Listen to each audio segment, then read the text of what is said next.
Yo, people, what you telling me? TEKZINHO's jumping on at 9 o'clock still, bro. Man had a little mix up. Man had a little miscommunication, blood. Do you know what I mean? Big up the chat. Yeah, big up the chat. Basically, what happened? Yeah, I hit him up, innit? Because I think he's got his new setup at his yard now, innit? So I told him, he asked me if I could run something with him on his channel, innit? And I said, yeah, we'll run it tomorrow. And he thought I meant this show, running it tomorrow, blood. So he's eating his food, innit? So I told him to so yeah, he's just gonna jump into the show at 9. You get me? But man's live anyway, bro. If you man already know what time it is. Big up everyone inside. Listen, we got a lot to talk about, mate. Do you know? We got a lot to talk about, ladies and gentlemen. Do you know what I mean? People saying, "Oh, Vinny rejected Arsenal." He didn't reject Arsenal. He was never going there.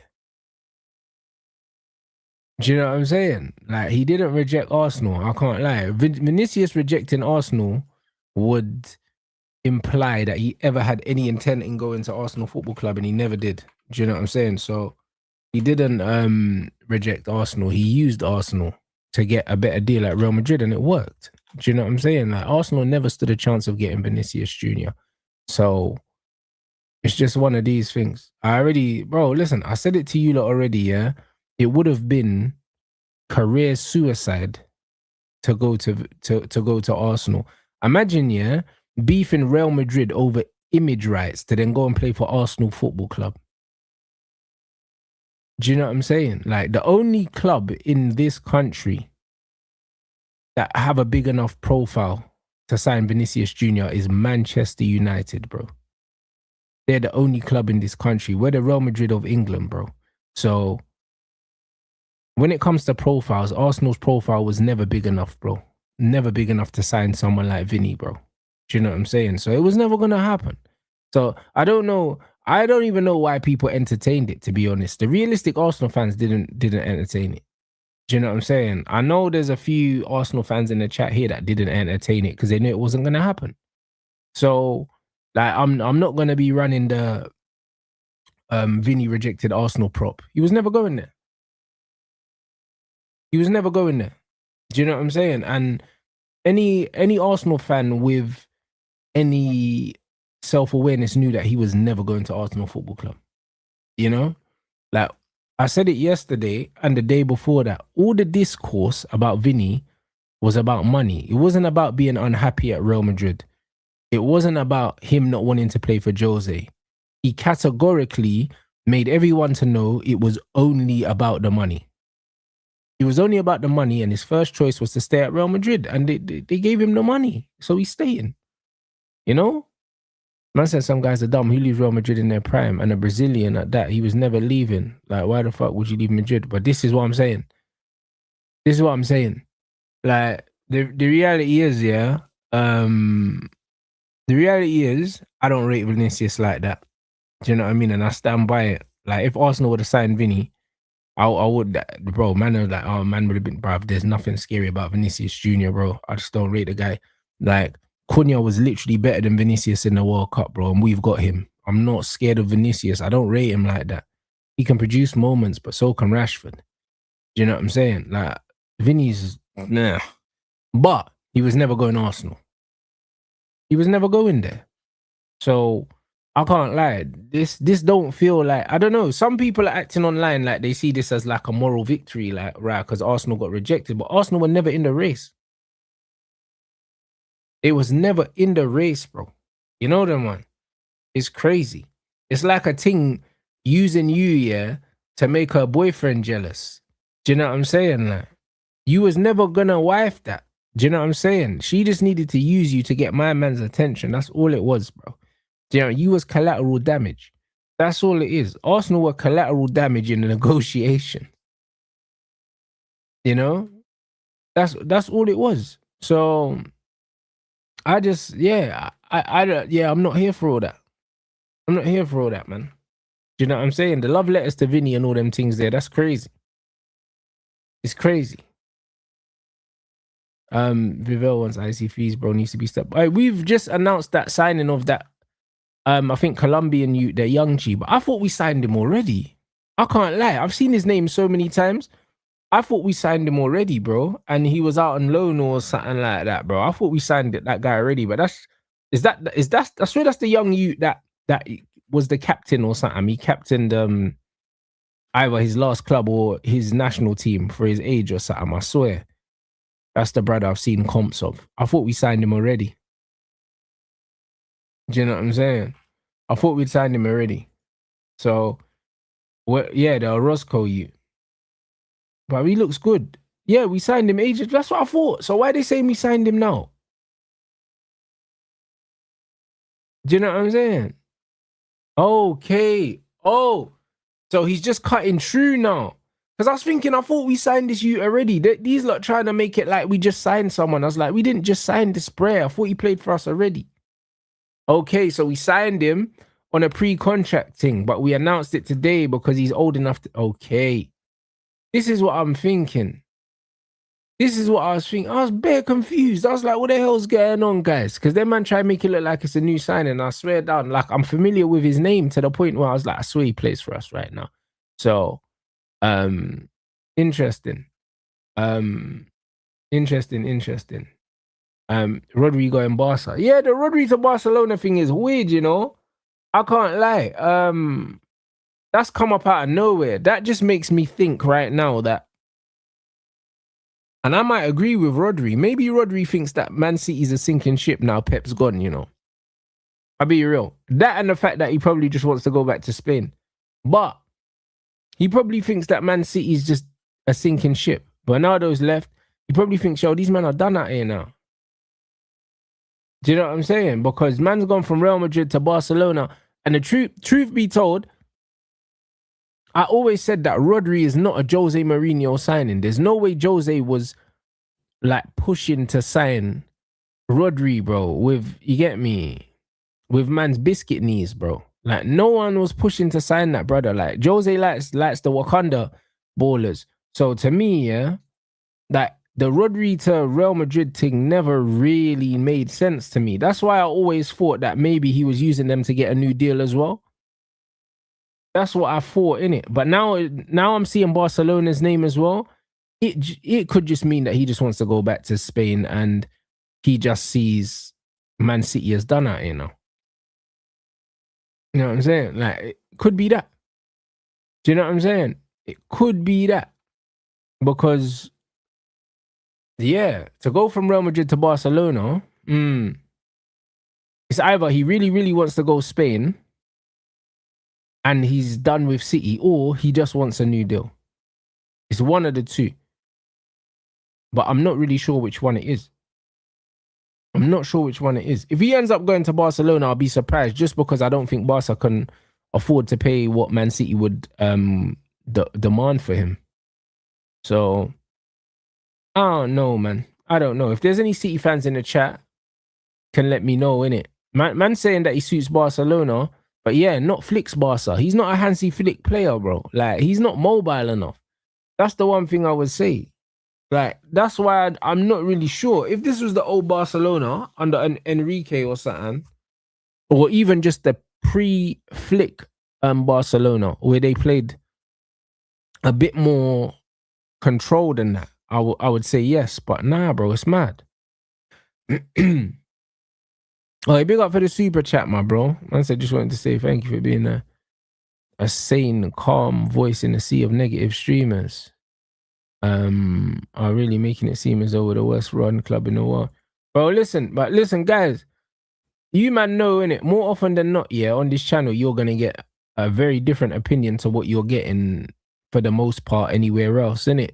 Like, that's just is what it is, bro. Do you know what I mean? I think how I think, innit, and I'm not influenced by the outside noise, because it doesn't really make sense to be. Do you know what I'm saying? So, yeah, man, big up everyone. And also shout out Staffy as well, because Staffy was saying a lot of the stuff that I was saying in Mandem Talk today. And the thing for me is, yeah, if you're a football fan, yeah, and you're getting frustrated, yeah, that the football club is not signing the players that you want them to sign, I'm not saying you have a mental illness, but I'm saying that, you know, there's certain symptoms. Do you know what I'm saying? There's certain symptoms that might be similar. Like, do you know what I'm saying? Like, if you Google the symptoms, there might be a few things going on. Do you get what I'm saying? Because you don't own the club. You don't speak to the manager. You don't know the kind of profiles of players specifically that the manager wants to play the way he wants. You don't know how many players we want to bring in, and you don't know what the budget is for said players. So it's one of them things where we can't be sitting here saying, oh, the money don't matter, money don't matter. That's crazy. Of course it matters. Do you know what I'm saying? Of course money matters. Of course it matters. That's like you man saying, oh, I want to go on holiday. Where'd you want to go? Ah, man want to go Dubai, man want to rent a Lambo, all these things. Do you have the finances for that? Do you know what I'm saying? Like, it doesn't matter what you want, bro. Do you have the money for that? And being able to afford something doesn't mean I can pay for it. It's what's your life going to look like after you pay for it. That's what being able to afford something means. Do you know what I'm saying? And that's why, like, Lethal B said, bro, listen, unless you can buy something 3 times, yeah, don't buy it. Because if you can't buy it 3 times, you can't afford it. And this is what it is. Unless you can buy that shit 3 times, you can't afford it, bro. And this is why when I'm looking at man saying, oh, like, the money don't matter. Brother, if you can buy something, yeah, but then man have to be counting down days to payday, bro, you shouldn't have bought that. Shouldn't have bought that. Do you know what I'm saying? And the thing is, man are talking like Man United have, when they've saved money, they've compromised on quality, but they haven't. Do you get what I'm saying? They have not compromised on quality. So when man are saying, oh, this is the price, no, it's not the price. No, it's not the price. Because the same person, yeah, bro, Casemiro cost £60 million, yeah, with 5 Champions Leagues, yeah. Arsenal have just signed, yeah, Bruno Guimaraes, yeah, who is a poor man's Casemiro and has only ever won a Community Shield, bro, for 75 million. And people are saying that that's a bargain. People are saying that's a bargain. But we were told that we overpaid for Cass. Do you understand what I'm saying? So when it comes to Man United, people love to move the goalpost about. People love to move it around. Like, I've never seen anything like it. When it comes to Man United, yeah? When it comes to Man United, man stay just moving the goalposts all over the gaff. All over the gaff. Do you know what I'm saying? So the same people that said that he's a bargain, we're looking at Yuri Tielemans, yeah, 35 million. Do you know what I'm saying? Like, brother, Bruno Guimaraes is not a bargain. A bargain is Yuri Tielemans at 35 million. That's a bargain. Do you know what I'm saying? Like, what they paid for my man is a good price, but it's not a bargain. It's a good price in the market. That's not what a bargain is. A bargain is not, oh yeah, that's a decent price. No. It's not a fucking bargain. 75 million for a 29-year-old that's only ever won a League Cup. That's not what a bargain looks like. Do you get what I'm saying? So 75 million can never be a bargain unless you sign fucking Lamine Yamal for 75 million. Did you get what I'm saying? So when man are talking about bargains and that, like even the Lewis Hall situation, bro, man are talking about, oh yeah, sign Lewis Hall for 70 mils. Brother, 70 million pounds for a left back, yeah, in any window is a fucking stretch, bro. You know what I'm saying? I'm not saying that I wouldn't pay the 70 million. I'm not saying that. But what I'm saying is, yeah, do I think he's worth 70 million I don't think there's a left back on this planet that's worth 70 million because you're a fucking left back. Do you know what I'm saying? And not only are you a left back, but you're a left back that started out as a midfielder. And truth be told, you wasn't good enough to break into a team at midfield and stay there. That's why you're playing at left back. So how can you be worth 70 million? Because if you're worth 70 million, you'll be playing in midfield. Do you get what I'm saying? But are you worth 70 million to me, though? Are you worth 70 million to me in terms of what you're going to give me if I sign you? Are you the final piece of the puzzle? Like Arsenal might look at Bruno Guimaraes here and say, you know what, he's the final piece of the puzzle in midfield, so I'm just going to overpay for him. They're well within their right to do that. Because they're looking at him like he might be the final piece because they've got Odegaard and Rice already. So if he's the final piece, pay the money. Pay the money. But if you've got a team that you know you need to sign 3 or 4 players and some are more important than others,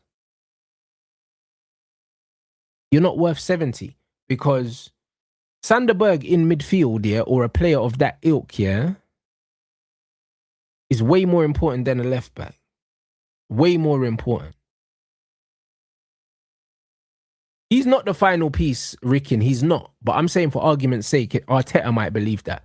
Because Gyökeres is crap. I see that 1v1 he missed, yeah, 5 minutes into the game yesterday against Betis. Was it yesterday you played Betis or the day before? You see that miss there? He's rubbish.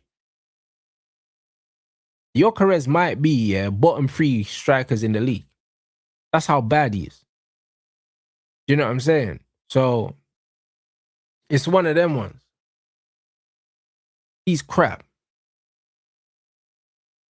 So, with that in mind, he's not the final piece of the puzzle, but Arteta might deem him to be the final piece because he might be happy with everything he's got.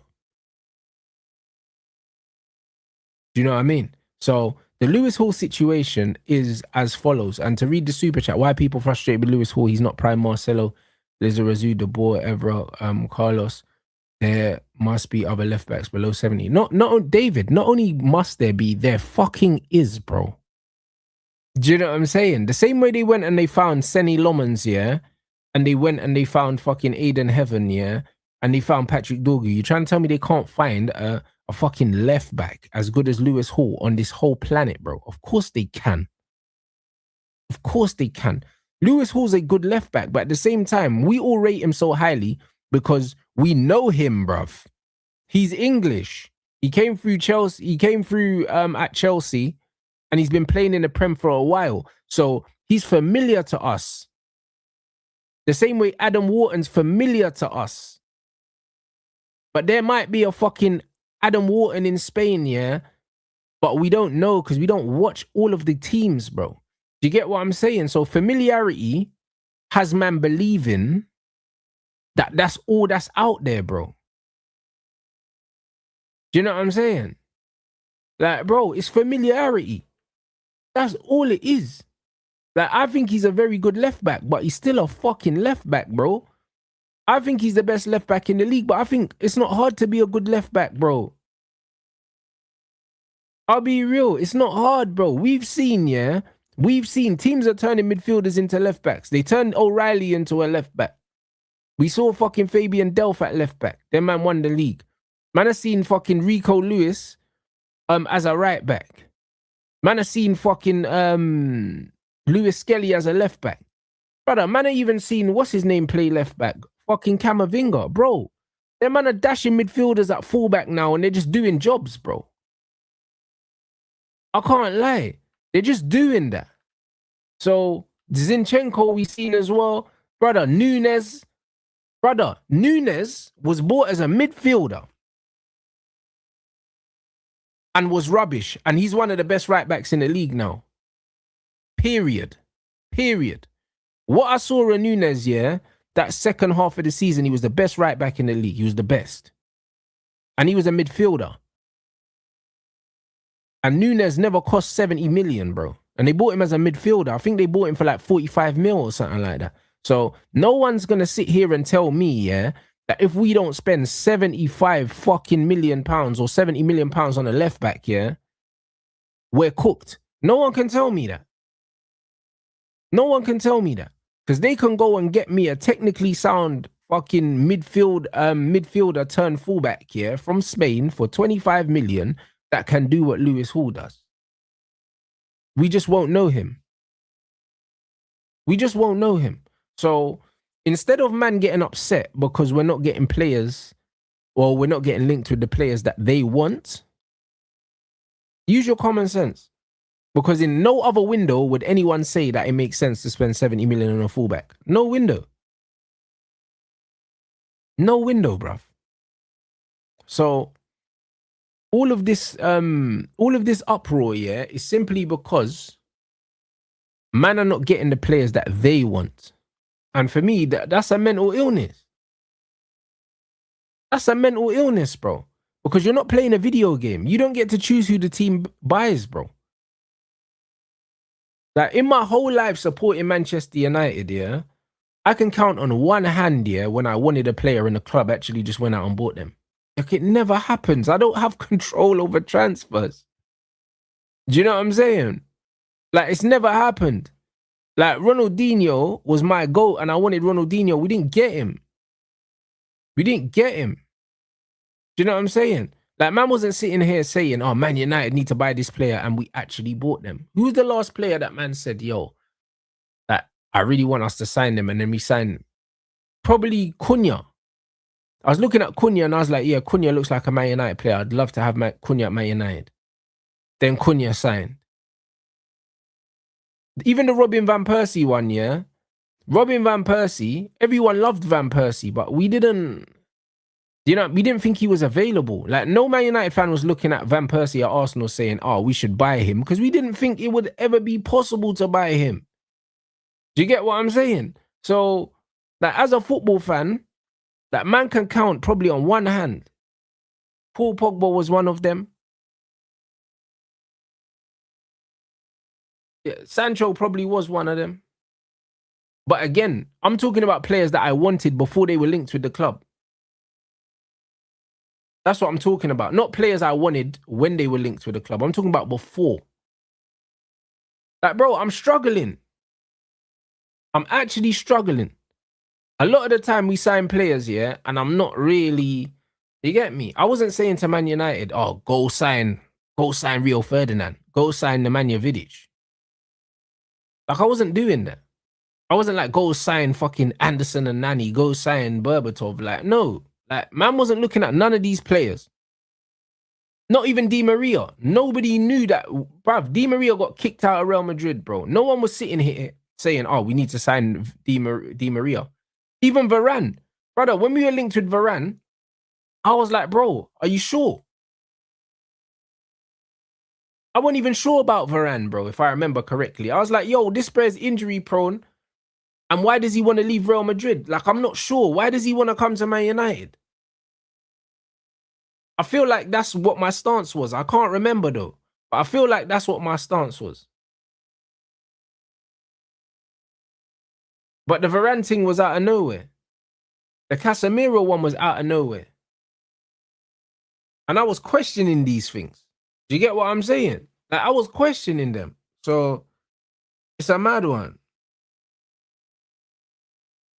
Like, it's very, very, very, it's very seldom, yeah, that I want Man United to buy a player and then I see Man United in for said player because I understand that I'm not part of recruitment. There's loads of players I'd love to play for my club, but I understand as a football fan that 99.9% of them never will play for my club because I don't control recruitment. So I can't be upset because my team is not signing the players that I want them to sign because that is a mental illness. How many good seasons has Lewis Hall had in the Prem? I couldn't tell you. That's my honest opinion. Couldn't tell you, mate. Couldn't tell you. Because Newcastle are a yo-yo club. They're up and they're down. They're up and they're down.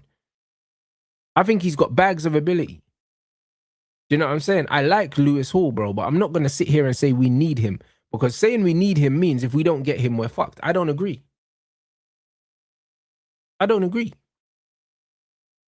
Do you know what I'm saying?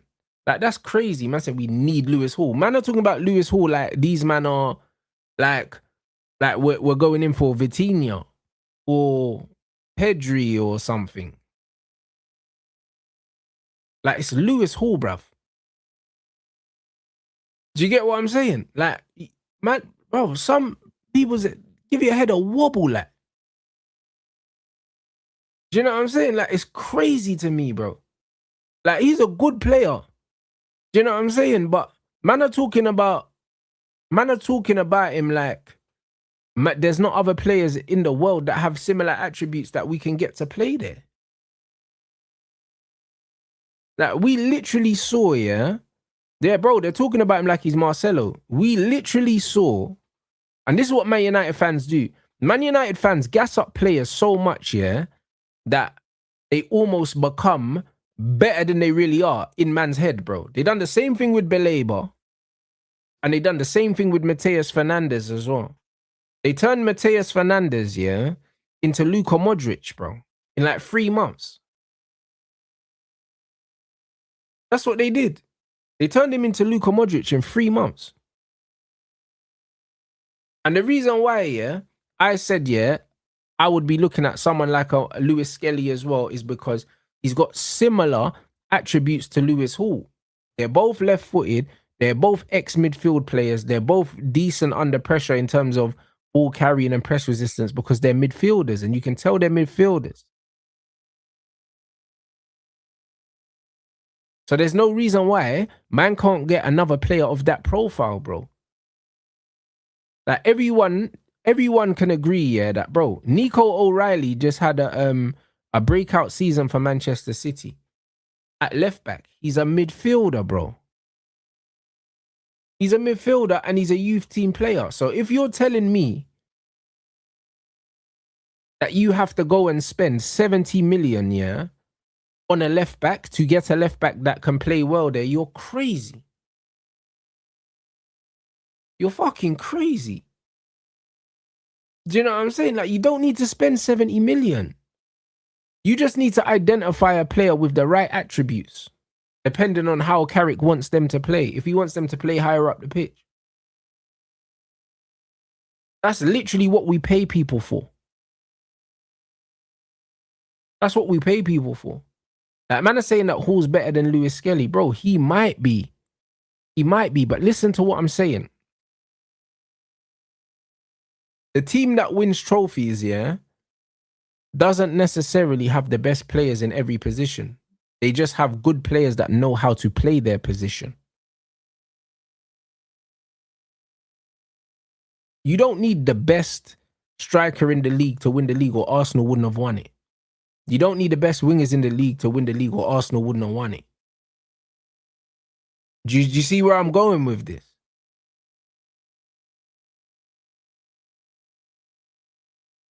When you look at Arsenal, like, they didn't win because they got the best this in the league, best that in the league. They won because they were the best team in the league over 38 games. That's why they won. They didn't win because of any said individual, bro. So, like I said, yeah, on Mandem Talk, I was like, cool. Man is saying we need Lewis Hall, but cool. So imagine, fuck Lewis Hall. Imagine we go and get, obviously we're not going to get him, but we go and get Nuno Mendes, yeah, best left back in the world. Do we win the league then if we just sign him? Because the way they're talking about Lewis Hall, they're talking about him like, bro, if we get this one left back, man can win the league. That's how they're talking. Because they're talking like it has to be him. They're talking about him like how you would talk about a 30-goal-a-season striker, but he's a left back. You see what I mean about people almost overinflating his importance because they want him. Football will always be a team game. Football will always be a team game. And man can say that he'll have a large impact on how we play. Yeah, he might do. But so does Santos. But this is why I said we need another anchor. Because Man want to play the way that Santos makes us play, even if Santos isn't playing. That's what we need. The one thing I've been impressed about with Manchester United in this preseason is no matter who plays, yeah, the football looks the same. It looks the same, bro. Even when we play, but even when the kids are playing in the second half, the football has a certain cohesive cohesiveness that it hasn't had in a long time. Like, we actually look like a coach team. We haven't looked like this since Louis van Gaal. We haven't looked this way. So it's one of them things where when I'm looking at this team, I would love if Man United could go and get Lewis Hall because he's a ready-made step-in left back. But at the end of the day, United could go and get a left back that I've never heard of, and I could be equally as confident in that player because of how Carrick sets us up. And this is what people need to understand. Who would have thought that Lenny Euro would look as good at right back? The reason why he looks so good at right back is because of how the system is, and there's always players for him to pass to, bro. That's why Lenny Euro looks good there, because Lenny Euro don't play there. He's not necessarily comfortable there, but he's growing into that position because of how the team are playing. That's why. So if you've got a centre-back looking good at right back because of the system, and he's not a worldy right back by any means, no one's looking at Lenny Euro and saying, yo, we should play him at right back every week. But now we're seeing that he can do a job there and he looks decent there. So why does man think that we need to go spend 70 million on a player to do something on the other side? Why, bro? Like, it doesn't make no sense. This is what my thing is. If the club are like, yo, we've got 150 million to spend net and we need 3 players, that's 50 million a pop. In this market, it's difficult to get players for 30 million. It's difficult to even get players for less than 50 million. So these men need to be prudent with the signings. It's fine.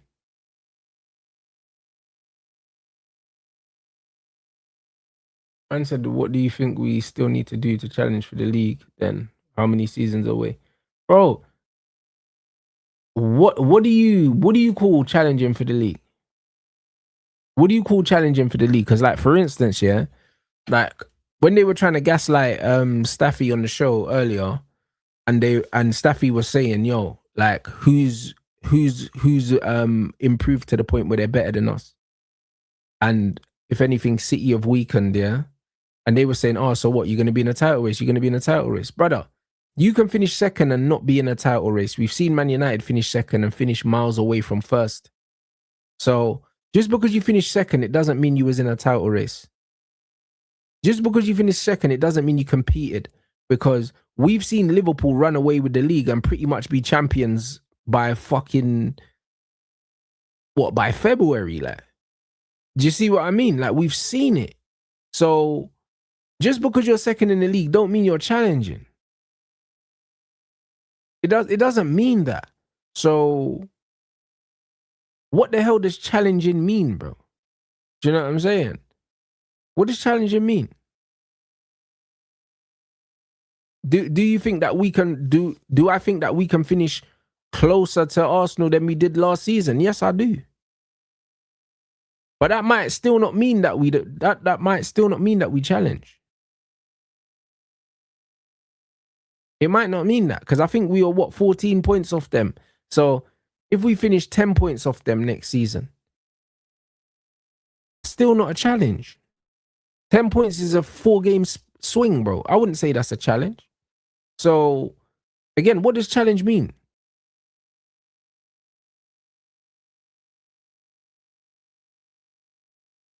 Man said, you can tell, man, we are better than City and we can't compete.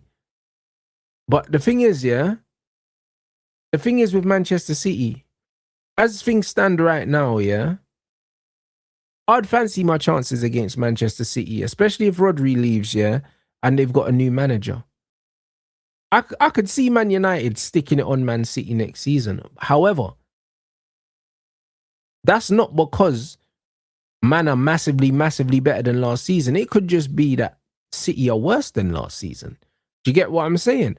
And then we need to look at, have Arsenal improved, or are Arsenal going to be worse than last season? Because there was a lot of decisions that went their way last season that might not go their way this season. So you have to look at all the different variables. You have to look at all of these things, bro. And this is why I said, yeah, for me, what I would like to see from Man United is another top 3 finish, close the gap on the top, and a trophy. That would be a great season for me. If that man could get me FA Cup and second place, for instance, yeah, I'll take that right now. I'll take that right now. And I'll see that as a very good season, bro. And then the following season, I'll be like, all right, cool. We need to push and try and win this league now, or at least compete for this league. Like, we need to be given the team at the top a run for their money. That's what my mentality is. Do you know what I'm saying? All of these people trying to bait people into saying that man are going to challenge for the league, yeah, just so they've got something to clip, is an idiot. It's an idiot thing. It's an idiot thing.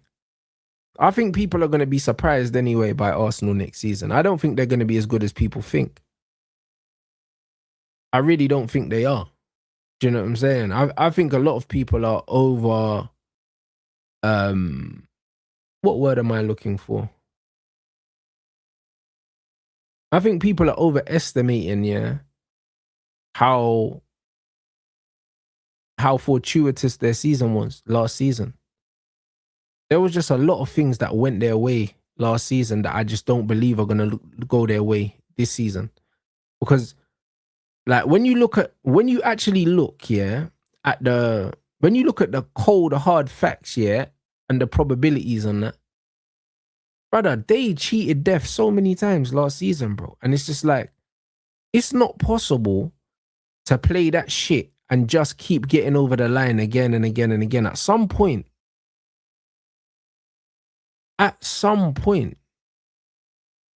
it's going to go against you. Do you know what I'm saying? Like, they was here, bro, they celebrated scoring a corner in a friendly, yeah? The way man were going on online, oh, the first Arsenal fucking set piece of pre-season and that. Brother, what? Do you get what I mean? Like, brother, but it's weird, like. Man think that they're going to go into next season and they're going to be able to be pulling man shorts and doing all of this shit again next season. Nah, brother. Nah, brother. Do you know what I mean? And the funny thing is, yeah, don't be surprised, because people have been so vocal, yeah, vocal about the bullshit that happened last season. Don't be surprised if certain refs or officials try and balance it out. Do you know what I mean? And they're extra harsh on them for the pulling and stuff next season, just to overcompensate, because they know they cheated. The league know that they cheated to give them man the title. So don't be surprised if they try cover their tracks next season. Don't be surprised if they try balance it out by being extra vigilant on these things. Because you know what, yeah? This is the first season ever in my lifetime, in my life, that man's going into a Premier League season, yeah, and man see Arsenal as the favourites. First time ever. I've never seen it. Even the seasons where Arsenal won the title, yeah, in between United's dominance, United was still the favourites going into the next season. Everyone knew that, yeah, cool, Arsenal had this one, but they're not keeping it. Like, everyone knew. Like, this is the first season I remember in my whole life where we're going into a season and everyone's saying, you know what? These men are the favourites now because they're champions and they've got the longest serving manager. They spent all this money. They've done all these things. The pressure's actually on them. For the first time ever, they've got real pressure. Do you know what I'm saying? They've got real pressure. So let's see. Let's see now. Do you know what I'm saying? Because they're outright favourites for the first time ever. And we know that pressure and Arsenal don't go well together. So, with that in mind, I don't believe they're going to have the season that people think they're going to have. I don't believe they are. Because history shows that they're probably not. So, this ain't got nothing to do with preseason. This is about last season. You lot were rubbish for the vast majority of the season. You were rubbish and you just got over the line. Too many times. In almost every other game, you were rubbish. And you just managed to get over the line, bro. Like, brother, the funny thing is, yeah, you man can't pretend.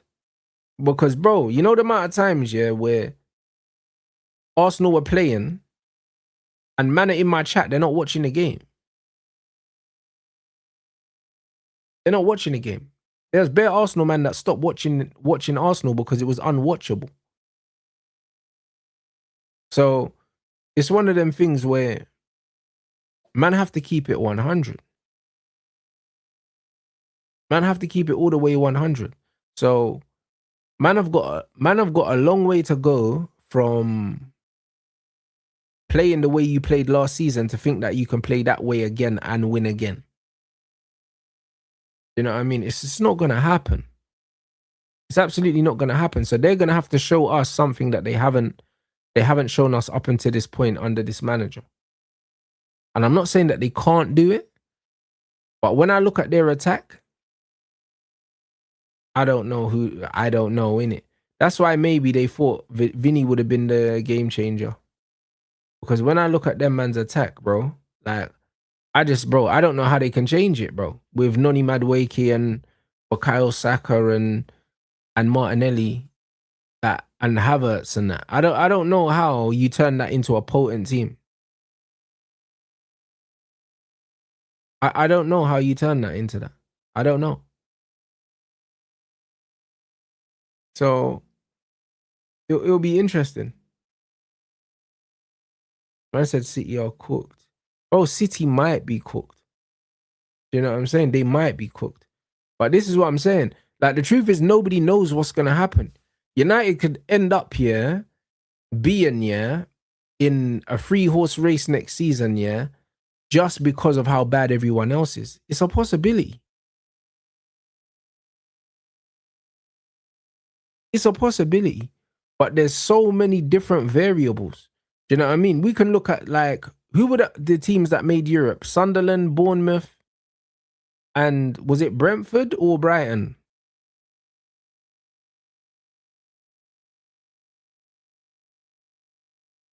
Like, as it stands, yeah.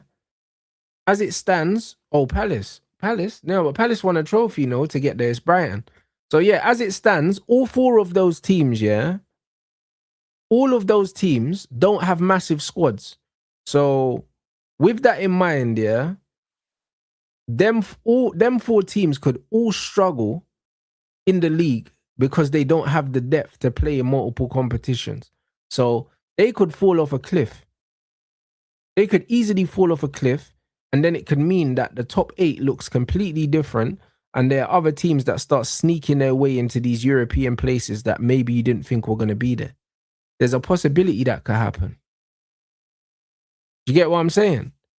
Like, there's so many different situations that could potentially happen that it's way too early to just be talking about title races and lack of. Yo, my brother. Yes.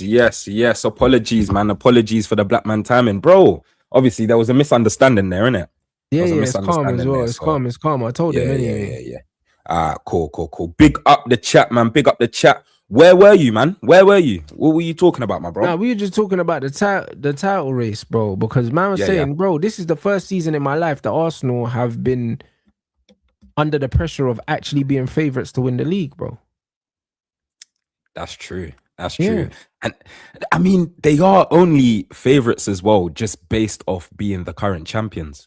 Being the current champions and also being the most stable side, because City have just lost Pep. If City had Pep still, Do you know what I'm saying? And there Mm. wasn't this talk about Rodri leaving. Man wouldn't have them as clear favorites like that. Do you know what I'm Yeah, saying? But they're clear yeah. favorites based on their stability and the fact that they're current champions. They have to be. But this is the thing though, Rants, yeah. I think in terms of like expectations is one thing, and then obviously delivering is another, innit? Do you know what I mean? Mm-hmm. And I think with Arsenal, when they are under the cosh, obviously in recent years, it's their heritage, innit? Every time there's pressure for them to do something, one, they either make it more difficult than not, or they just don't fulfill the job. Like, and we can go right back to the 2006 Champions League final, bro.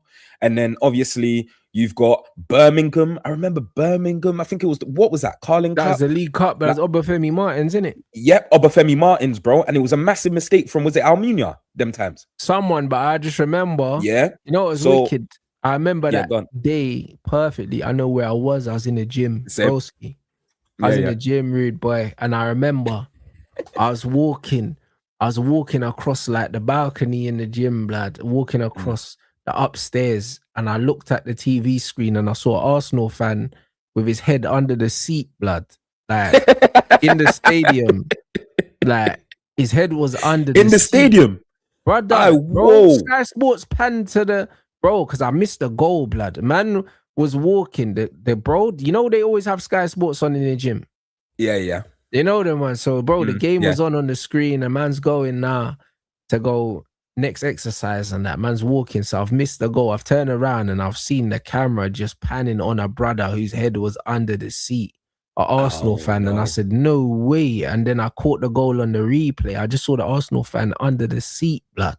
You know what I'm saying? You know, at these stadiums, how do you even fit under the seat, bro? Let alone even go and fit in the seat. Bro, normally, he crumbled, bro. Crumbled pie, bro. When the Crumbled goal went pie. in, Obafemi with the backflip and that. Yep. So obviously you got them times there. I remember they nearly bottled it. This is where I speak about when they make it difficult. So they nearly bottled it against Hull to win their first trophy in a decade, bro. Do you know what I mean? So yeah, congratulations to them winning the Premier League. But when they're under pressure, man, 9 times out of 10 they bottle it more often than not. We saw it in the Champions League recently as well. And the funniest thing is they took the lead as well in a minute, but they played for a 1-0 for basically 90 minutes. And do you know what I mean? So, like, bro, I'm not worried about any team, any opposition that's currently in the league. As I've obviously said on Mandem Talk, my bro, last season, yeah, for the second half of the season, under Carrick's tenure, there's not one big team that played us off the park. Not one. Yeah. They didn't even look like they had the faculties, the capabilities of doing it. Exactly. So I'm not worried about anything. And this was with apparently a Kobe Mainu when the jury was out. This is a Casemiro when the jury was out.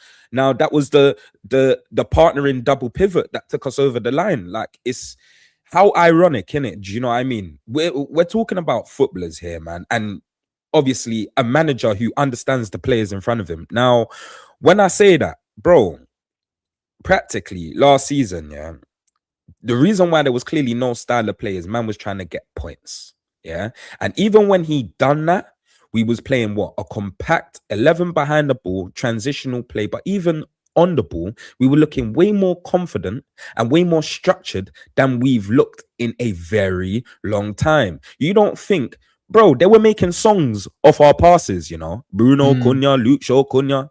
They were making songs of our triangle passes. Especially myself as a United fan, yeah, I don't know if you can relate. Seeing build up, yeah, more often than not, I always feel shaky, bro.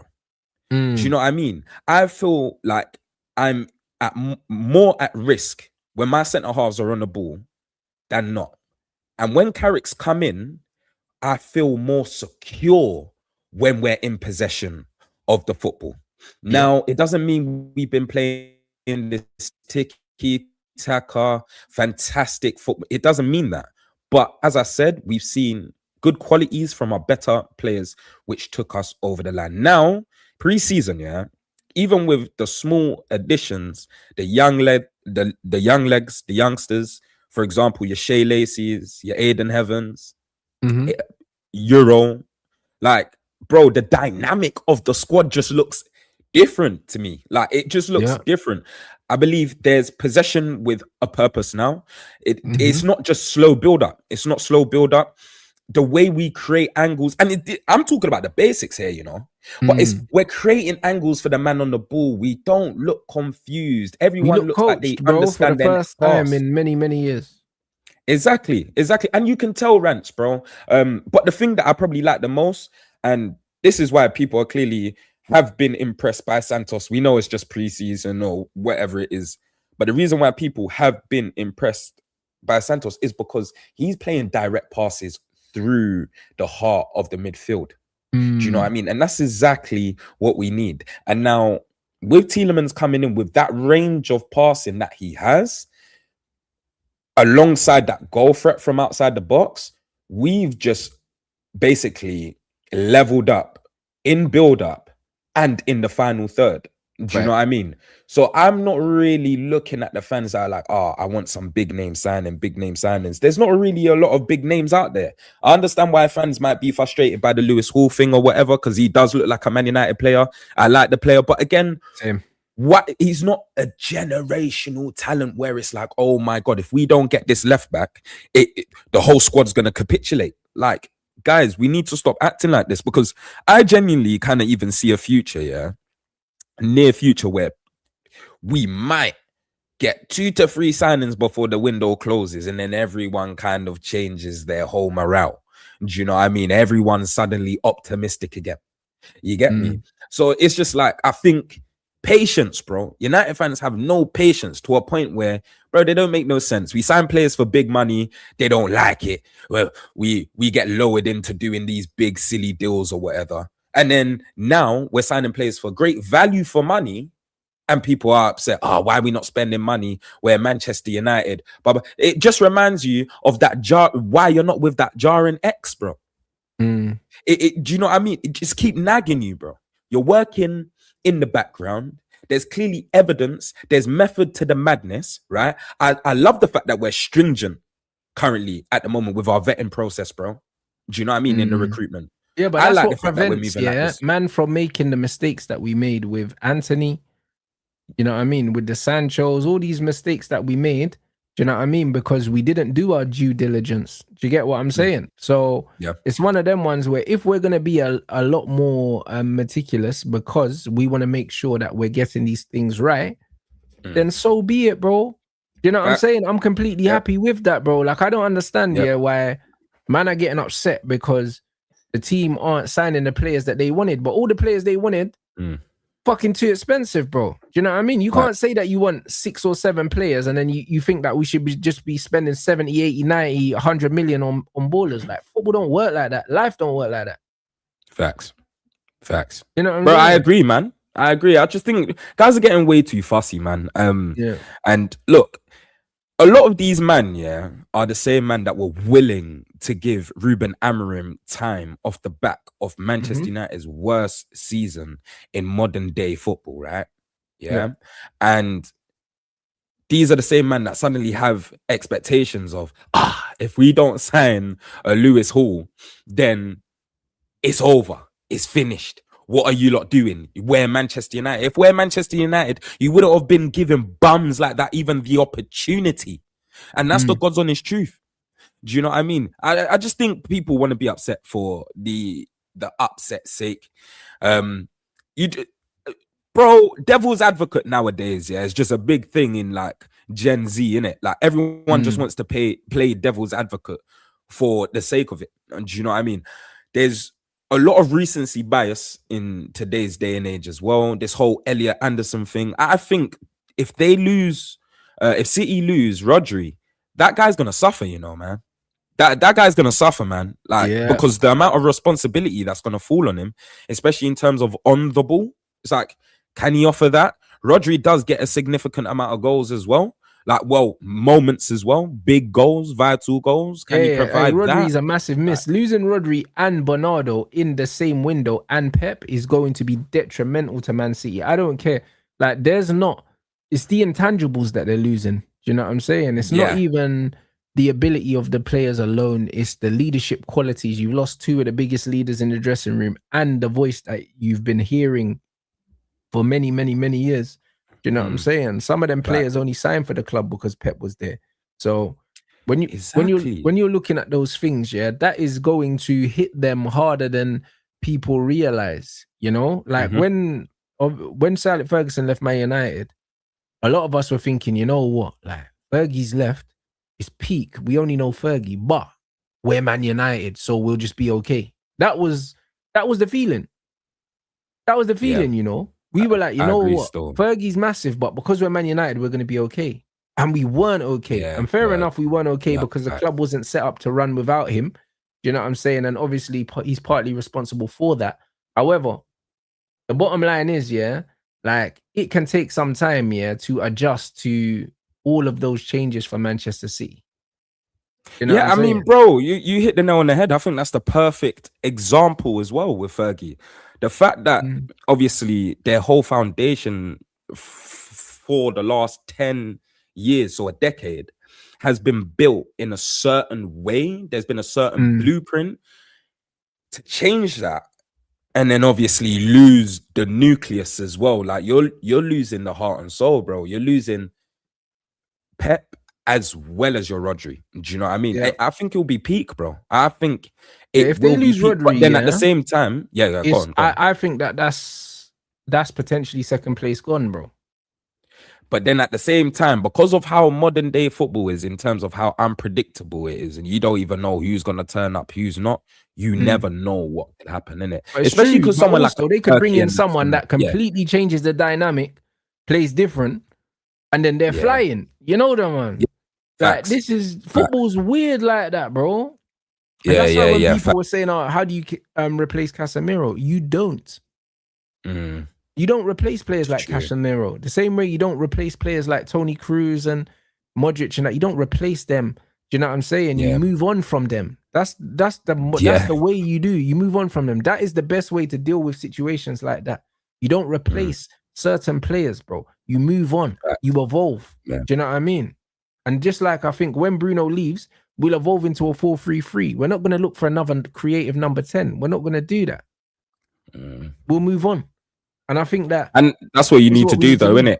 Yeah, that exactly. That's what you need to do. You just... Bro, see in life, like...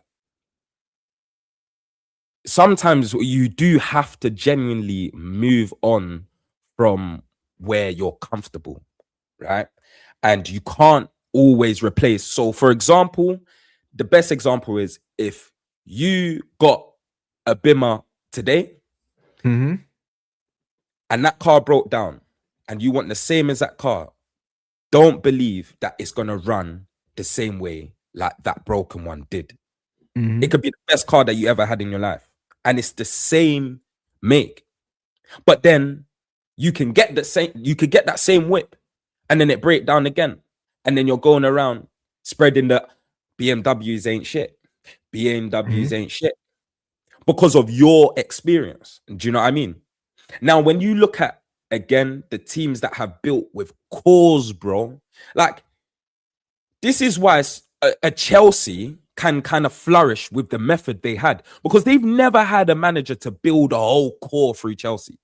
Chelsea just got its own sort of principles, innit? Spend big money, get big black strikers, big aggressive strikers, a couple of mavericks, and then just go for the title, innit? Do you know what I mean? Just go for the title. There's no style to play. Get a couple of mavericks, couple bad boy ballers, big Jimmy Floyd, Hasselbank, Didier Drogba looking guys. And then, do you see what I'm saying, bro? You're flourished. Teams like United and obviously recent City now that's built with, bro, once you change it, bro, you're better off just changing the whole dynamic, bro. Don't get the same whip. That's my whole point. Just don't change the whole dynamic. This is exactly what you got to do instead of doing the reboard thing. You get me? Exactly. So, this is what man need to do. Man said, why is it so hard for fans to see Carrick believe showing the team he wants to add depth rather than replace the balance?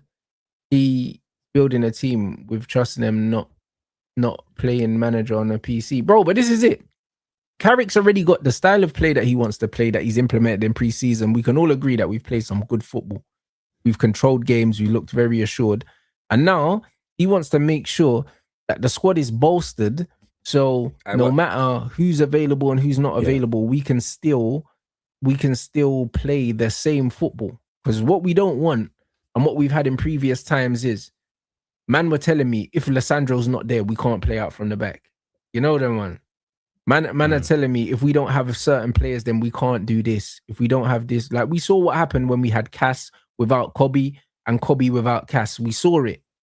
Do you know what I'm saying? Yeah. When we didn't have them both together, we were losing or we were dropping points. Right. That's what it was. One player missing from the team was a detriment to man's results. We can't have that if we want to be serious next season. We have to be able to be put together in a way that players are going to be injured, players are going to be out of form. Do you know what I'm saying? And no matter what, we should be able to move things around and still get results, bro. Yeah. So you need a squad for that. And you also need complementing profiles. And that's why, for me, the Belabor thing never, ever, ever made sense, bro. It never made sense under this manager because people were saying, oh, we need a different profile. I beg to differ because if I, for instance, if I decide, that my style of play is possession football, high and wide overlapping fullbacks, why am I going to have one left back that overlaps and one that inverts, blood? I'm going to have two overlapping left backs. Yeah, I hear that. Like, why am I going to have the opposite profile? I don't play that way. Yeah. Do you know what I mean? Facts. So I need depth for the guy. Yeah. So when he's not available, man, have someone that does the same thing. Yeah. So now we need someone that does what Santos does when Santos ain't there, blood. So go get me Sanderberg, bro. Do you get what I'm saying? Someone else that can put their foot on the ball, still pick up that space in between the centre backs, dictate. That's what we need. We don't need a fucking Belabor or even a Kone. Kone's more of an athlete. He's not going to sit there in between the centre backs and distro. I was going to say that as well. Yeah, I don't think his IQ's not, for me, someone like a Kone, from what I've seen anyways in the World Cup, like I just don't think his IQ's there. A Sanderberg, like his understanding of the game, bro, you just see it kind of ooze through him, bro. Everything he does on the ball, defensively. Again, there's not a lot of modern midfielders, right, that screen and can recover the football. That's why everyone's in awe of the Rodris and that. It's a dying art, bro. Big facts, man. And I hope someone like Carrick can identify that because that's exactly how he plays. That's him, though. You know what I mean?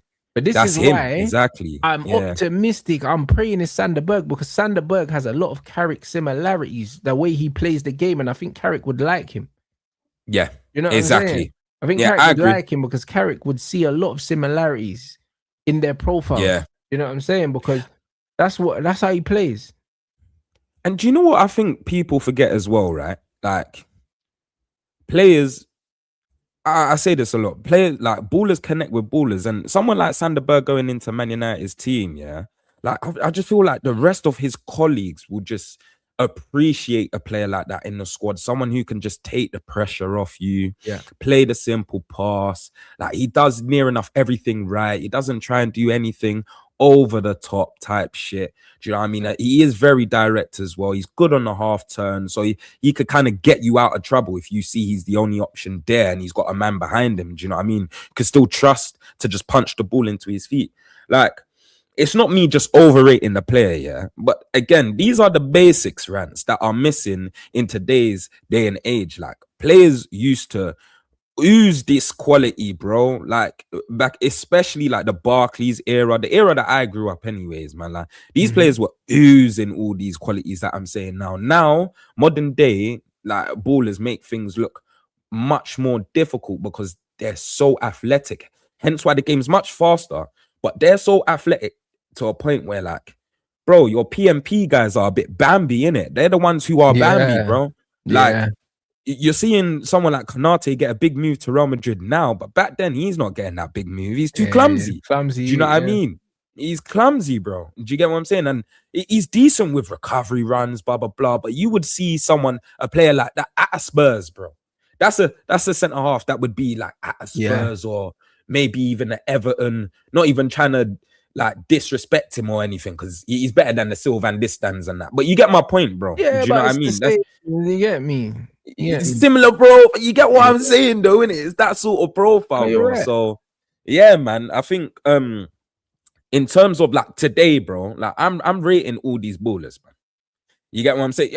Someone says you will never see a 2 guy or a Matt Letitia, bro. A Matt Letitia goal comp just come up on my thing the other day, yeah. Hence why I put on my story. That brother, you see that goal he scored, yeah? With, you see that left foot, little side foot caress touch, bro, when the ball was all behind him and he drew it back, bro, like he had the ball on a string, rude boy. 2 little touches like in the air, like he's playing 66. He's a magician, in certain people's ends, they call it, brother. In today's day and age of football, bro, that would be at least 150 million minimum, bro, because strikers don't play like that today. Or baller league player, one or the other. You know what I mean? So it could go either way, it's bro. True. You know, it is true. It is true. It is true. No, facts, but the fact that he scores, like, bro, he scores goal. Yeah, scored fake goals, bro. So yeah, they would have rated him, man. They would have rated him for sure. But this comment here but because we signed Tielemans, who's 29, I don't think we go for him. I don't think that matters. And let me tell you why that doesn't matter, in my opinion. And also someone asked if Sanderberg closes the gap. Bro, he closes the gap massively. Massively. He closes the gap. But also the reason why I don't think that him being 28 matters is because look at the business Man United are doing. We just signed an 18-year-old Colombian midfielder. By the time Sanderberg is 33, this is 21, bro. You get what I'm saying? 21 or 22. I see the perspective. Do you get what I'm saying? United are signing all these young G's, so we're already planning for the future, so we can buy for now. Do you get what I'm saying? We can buy for now because we've got the young youth from Spurs that's come in. So we're buying for now and later. Do you know what I mean? Santos is only 21. Kobe's only 21, I think. So it's one of them ones where... Yeah, Kobe's young, innit? Yeah, so we can absolutely bring in 2 experienced midfielders for now. And we can look at Sanderberg and Yuri Tielemans and say, all right, cool. For the next 3 years... We're gonna rely on you. There's gonna be pressure on you, man, for the next 3 years, and then within these 3 years, Kobe, Santos, the little Colombian these man. Brother, I think Jim Thwaites will be ahead of that. You know, that guy is that Jim Thwaites, bro. He's a different type of generational talent. They've got 3 years. If they displace man before that, cool. But if they don't, you got 3 years. You know, like what Fergie did when he had Nani and Anderson there. He had them there waiting. Yeah. Do you get me? And he integrated them in the squad. And man said, you know what? There's no pressure on you, man, to perform. But if you, man, can show me that you can play now. Yeah, do you get what I'm saying? You know, the Cleverleys and them, man. Yeah, of course. But this is what you got to have. Yeah. You got to have these things. So if you get in, it's true. So if you get in a 28-year-old Sanderberg and a 29-year-old Yuri Tielemans, you still got 2 20-year-old understudies for both of them. It's true. 21 years old, bro. That is the perfect balance. Yeah. So it wouldn't make sense to buy another young midfielder if you've got Kobe and Santos already. Why would you buy another 21-year-old? And you've also got Jim Thwaites, and you've also got Kone, and you've also got this young G that they just brought in. It makes sense to bring in an experienced brother that steps into the team and plays immediately. Brother, guys are just trying to win the transfer window. That's what it is. I'm trying to win trophies, bro. Transfer window. Everyone's just trying to... Exactly, bro. And guess who won the transfer window last summer in the Prem, bro? Liverpool, fam. Where are they, fam? No, genuinely, where are they, though, bro? Please, someone tell me, because the funniest thing is, fan last season must have been mad, innit, in the transfer window. These bombers, hey, bro, them man must have had heart problems. Imagine. Brother, they got rid of Trent, then Isak, then Verts, blood fire. Brother, mad thing. You know, so mad, yeah? This ain't revisionism, bro. You see, hindsight is the wickedest thing, bro. Wickedest. Because in Mandem Talk, guys are telling me that people weren't rating Frimpong as one one of the best Brother, fullbacks in the they world went at that time. invincible. Everyone was gassing up the thing. Him and Grimaldo. Thank you, bro. Especially because of the amount of goals he was scoring going forward. Yes, he was playing wing back. It doesn't matter, bro. The way they were gassing this, especially because they were upset, right? They had vim. They had vim. The fact that Trent left, they were like, yeah, we replaced him anyways. We got someone who can actually run. We've got, okay. And this is what I mean about you don't understand the game because you got rid of your creative source for the last 5 to 6 years, you know? Your creative source. You don't understand half of your goals, yeah? Or even 75% came from this man's build-up, bro. And also, he was inverting, yeah, and helping these men to have an extra number in the midfield so they can dominate. You know what I'm saying? And then you don't have that when you've got someone that wants to go down the outside. But again, these men don't understand the tactical nuances. And this is why when you lose a Trent, this is the reason why you look better with Sobel at right back than you do with Frimpong because of the areas that he picks up. They would have told you that Frimpong was a nonsense signing. It was never going to work. It's never going to work. I agree. Facts. So yeah, bro, it's just mad. And bro, no, listen, Liverpool won the window in terms of gas. That's what they won it in. They didn't win the window, like, because we had a better window. Yeah, we had a better window, but they won the window in terms of gas, superstars and all of that. Because you got Alexander Isak, yeah, who off the back had 2 fantastic seasons, and that's Premier League pedigree, bro. Man come here and stunk up the place. You get what I'm saying, bro? He didn't look Eritrean no more, bro. He was looking Mali, bro. All the tech, but before the goal, can't shoot, bro. Big up my Malis though, man. You know I love my Akis. You get me? I love my Akis. Whoopsie. But apart from that, yeah.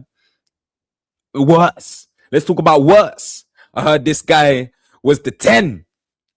Florian Wirtz, bro. He stinks. Stinks, bro. And you know what it is? Like the Premier League slightly ate him up. The funniest thing is like he's decent technically, but he's one of them man, yeah. I don't know why. He just looks like one of them man who have like no power in their calves and that. You know what I mean? Like when he strikes the ball, I'm seeing no velocity, you know. Nothing, bro. Balloon, fam. He turns that into a balloon. The Raheem Sterling P rollers, bro. That, you can't lock the ankles. Flip flop, bro. You know when they shoot, it's a flip flop. They can't lock the ankles, bro. You get what I'm saying? It's peak. It's peak. Yeah. Yes, big up Jamaica as well. Happy independence, man. Every time. But this is exactly why when people are crashing out over this transfer window, they need to understand that the positive that I've got from this one is we haven't compromised quality while saving money. Do you know what I'm saying? Like if man are shopping in Selfridges and man are still getting a designer, but man got it for 40% off, it's still a designer. You know them? Do you get what I'm saying? Like just because that's what my margin say. I swear to God, I hear it, bro. I hear it. Just because it's 40% off, that don't mean that I'm compromising the quality. This LV sweater still feels good, blood. You know the way that it feels the same it would have felt if it costs more. If anything, it feels better, blood. Because I know I didn't pay the full price. Nah, facts, bro. It's still better than anything that TK Maxx put on their racks, bro. You know the TK Maxx mix and match thing, bro. When you look at Santos and Tielemans, this is not compromising quality to save money. It's not that. We're saving money and getting the same quality. Like in any other walk of life, man would see that as intelligence.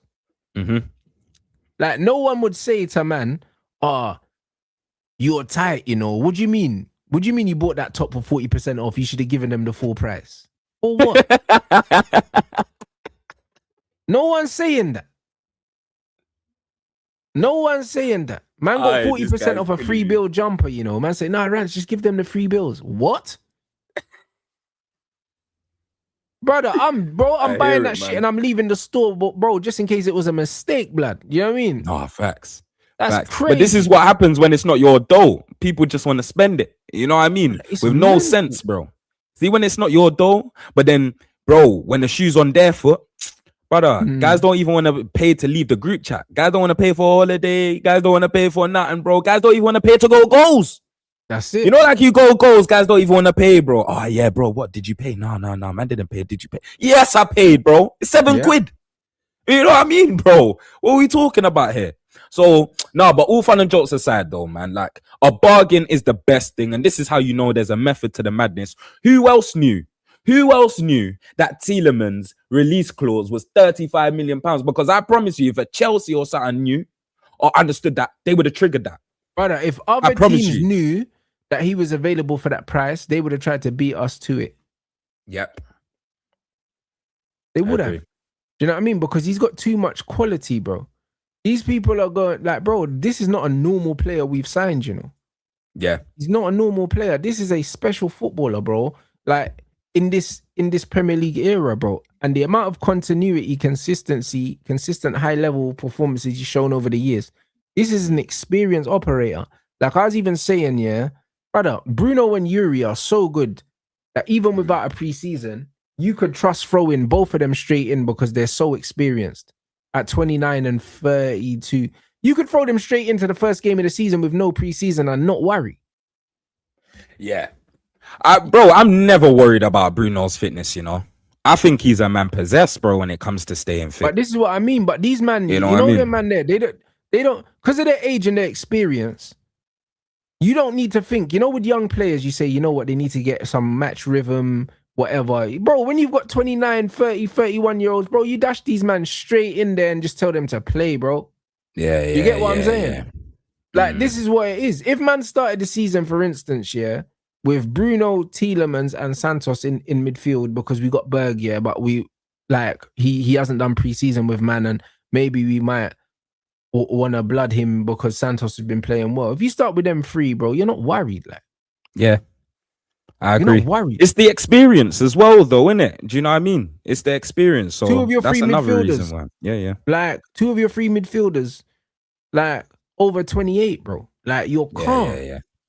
Facts. Like, you're very calm.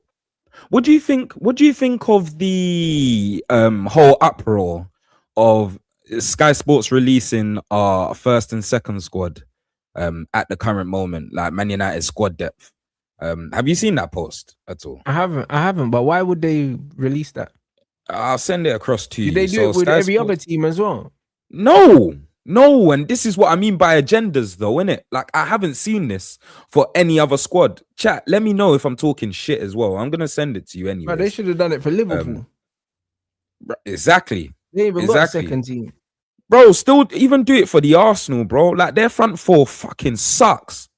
Like, I'm sorry. And you got rid of your most vital attacker last season, which was Tossard, bro. The only one in the top four that I'm really rating like that is Eze, and Eze didn't have a convincing season last season, bro. But apart from that, that's the only one who I rate is Eze, bro. Do you get what I'm saying? So 100% it's an agenda thing. I'm gonna find it for you. Give me 2 seconds. Yeah, but bro, I've already said this. When it comes to Manchester United, people move the goalposts. We overpaid for Casemiro at 60 million, but 75 million for Bruno G, who ain't won 5 Champions Leagues, yeah, is a bargain, bro. This is what they do. That's true. This is what they, bro, listen, every time Man United do something, yeah, like, man are always trying to shit on it, bro. Like, that's why I just don't care no more. You know what I'm saying? People are always trying to compare our situation to other people's situations. We are not like everyone else. We'll never be like everyone else. And the thing is, it works the opposite way with a lot of fans. And yeah, facts. Bro, if the window closes right now, if the window closes right now, there's still no team that I'm worried about.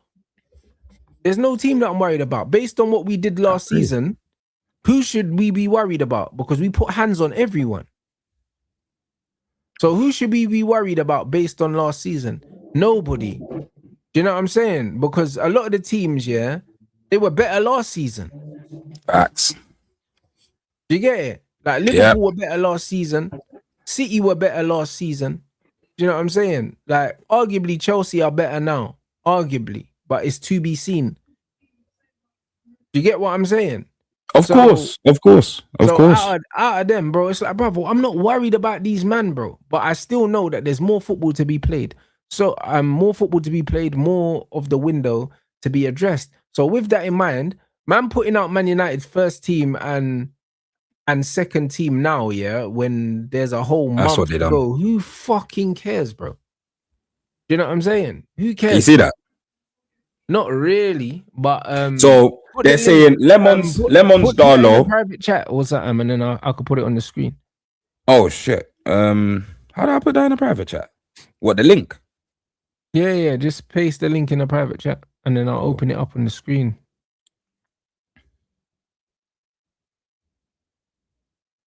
Now, bro, like people are just always in our business, bro. That's what it is. People are always in Man United's business every single time. Facts. That's just how it is, bro. Like, man can't do nothing. Because everything we do gets overanalyzed. Do you know what I'm saying? And people always, like, people never want to give man our credit, bro. They never ever want to give us our credit, bro. That's the reality, bro. Like even when we were saying about the recruitment, when we was talking about the recruitment on the other show, man are going on like other teams. Brother, Arsenal has spent over £1 billion with Mikel Arteta, bro. Does that squad look like an £1 billion squad, that Arsenal squad? How have you spent £1 billion and your whole attack's crap? That's £1 billion. It's $1 billion he spent since he's been there, and man's whole attack's whack. Maybe, have you bro. spent $1 billion, to have an attack like that? And Ineos came in one window and signed 3 attackers better than all their attackers. Like, what are we doing? Yeah. Do you know what I mean? Like, what are we actually doing? And this is why, people like to pick and choose. People like to really, really pick and choose, when to give man credit for certain things and when not to give man credit for things. And more times when it's us, man want to try and shit on things when we do it, bro. This is what it is. Man want to shit on things when we do it, bro. It's some joke thing, bro. Because, like, even when man was talking about the last 2 windows, we've had 2 good windows, the last 2 windows. Like, my man trying to make out that the first window wasn't good is some bullshit. You know the ones there. Like, that's some joke thing. Like, you can't say that Mazraoui De Ligt weren't a good signing because he's injured. Like, what does that mean? Yeah. What does that mean? Yeah. You know them ones. When man was available, man was our best defender. Facts. So man can't just be like, oh, you know what, he's injured now, so it wasn't a good signing. That's fuckery. That don't even make no sense. That logic is an idiot thing. And then on top of that, these men were playing for Ruben Amorim. Nobody looked good under Ruben. So again, no one. The logic is flawed. Mazraoui, is a top player, bro. Factually. We got him and De Ligt from Bayern Munich. That these men average probably a quarter-final to semi-final of Champions League every season. That's true, you know. Shit, I didn't even think of it like that. We got 2 players that get deep into the Champions League, every single fucking season. A man are telling me that them 2 weren't good signings. You're smoking crack. Do you know what I'm saying? And then when you look at Lenny Euro, man are saying the jury's out. How can the jury be out on a 20-year-old youth that's had way more good games than he's had bad games for us, who's still developing, who came in, was playing fucking Ruben Amorim, had man playing in a back 3, and doing all sorts of fuckeries, bro. Do you know what I'm saying? Like, what? How can the jury be out, blood? Do you know what I mean? That don't make no sense. After 1 season, the jury's out. But what are we doing here? Bro, I didn't understand that as well, innit? Like, in terms of like the jury's out or he weren't great, I was thinking, what's that kind of based on? But because if you're saying he's underwhelming, blood, that's what it's based on. Yeah, because if that was underwhelming, I don't know. No one was expecting Lenny Euro to come in and have a monumental start. Nobody thought he was going to come in and start. Nobody. Exactly. He was a project. That's what Lenny Euro was. He was our Nani and Anderson. We signed him. He's in the squad, but we're not signing you to start, bro. He's projected to be one of the best young centre-backs in Europe, so we bought him to get ahead of the curve. Exactly. I think it is that narrative, though, isn't it? That's what it is. It's the fact that, they were linked. He was linked with Real Madrid. He was supposed to be going Real Madrid, obviously. And he wouldn't have started there either.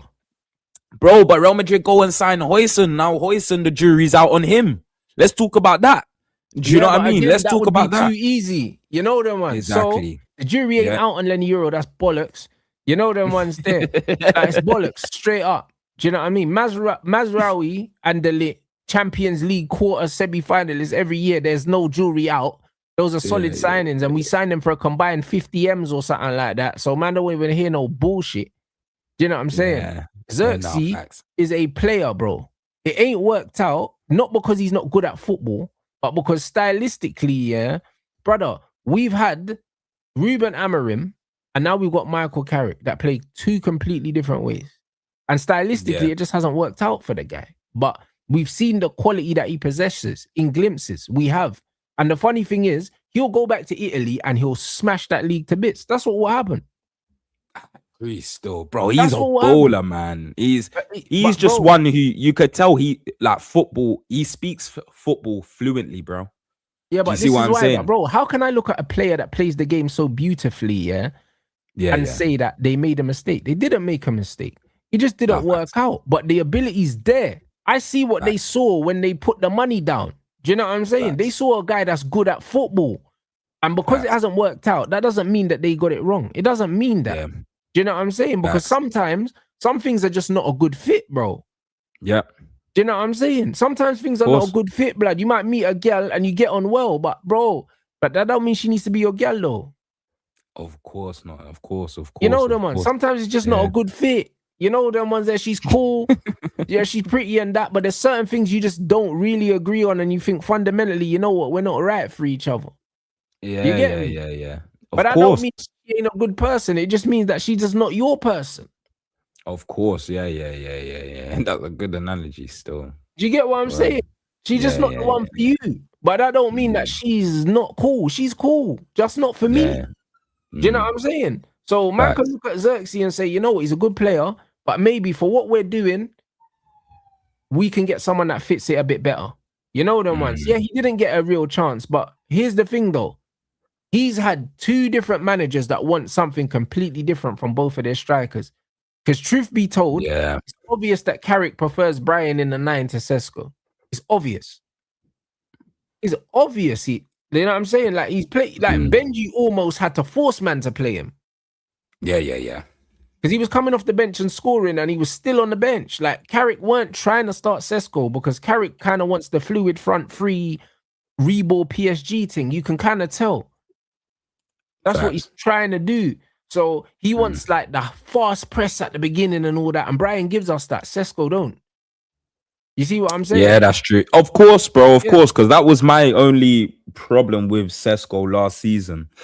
Was he did fuck up the he fucked up our trigger press, bro. Yeah, he killed us, bro. And if you look at the Arsenal games, the City games, and that, Brian was instrumental with his pressing, for a lot of the goals and the chances we created. So because of that, Carrick wants small, agile forwards to press because that's how he wants to play. Amorim was the opposite. Amorim wanted some big lumberjack up front.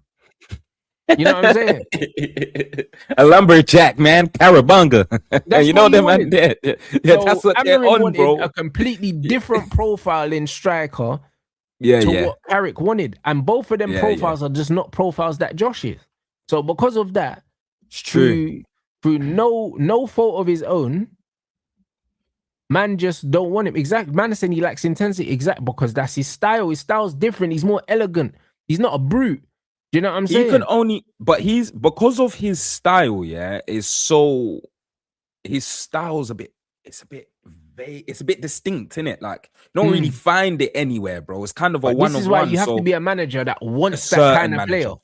Yeah, you have to be a certain type of manager. Like, I can imagine him with someone like a Pep or someone like a Klopp. How Klopp even, transformed Bobby Firmino. Like Bobby Firmino was a cam, bro, playing behind the striker. But Bobby Firmino was a pressing machine as well, though. Yeah, that is he was a dog as well. He was a dog. Like a Bobby did the dog. Pressing, Yeah. So imagine that's true.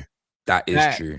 Like if you got if you've got Xerxes' ability, but you got Brian's tenacity, you know them ones. If Brian could link like Xerxes, bro, like he would be a cheat code because bro, he runs his socks off, everything like that. Do you see what I'm saying? So with Josh, it's one of them ones where it's just he is such a unique player that he almost needs to be the system because he's that good. You know them ones. Like you have to be a team that plays with false nines.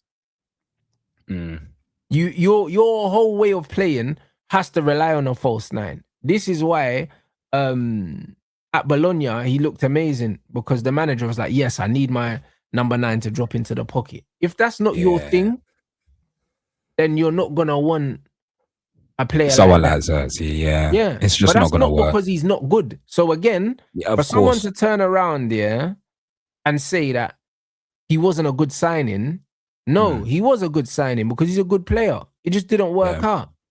Do you get what I'm saying? Out of all them signings, Lenny Euro is a good player. No one could tell me Lenny Euro is not a good player. If you think he's not good, you don't watch football, blood. Like, it don't matter. Do you know what I'm saying? Because the amount of rub centre-backs there are in the league, like Lenny Euro can play, bro. Do you know what I'm saying? He's not without any flaws in his game, but no player is without flaws. That's true. No player is without flaws. But again, these men start looking at players, and everyone wants to tell you what man don't have, what man don't have, what man don't have. Brother, that's you man have never coached. That's why. Because when you're a coach, you look at the qualities that players have and how to get the best out of players. You don't just look at players and just be like, yeah, he can't do this, he can't do this, he can't do this. You can't fucking win games like that. Yeah. Do you know what I'm saying? You got a big, quick defender that's good on the ball and he reads the game well. How is he not good, bro? How is he not good? Man said the jury's out. He's 20, bruv. You know, like that. Man's That's 20. what I said. I said, look at his age. And do you know what it is, bro? Do you know? Because I've seen you say it, and I agree with that, bro. Like, into age don't mean shit. Like, if you're ready, you're ready. And I think he's ready, bro. I just think, like, he's young. He's actually got great ability. He possesses, like, modern day centre-back quality. He's got everything.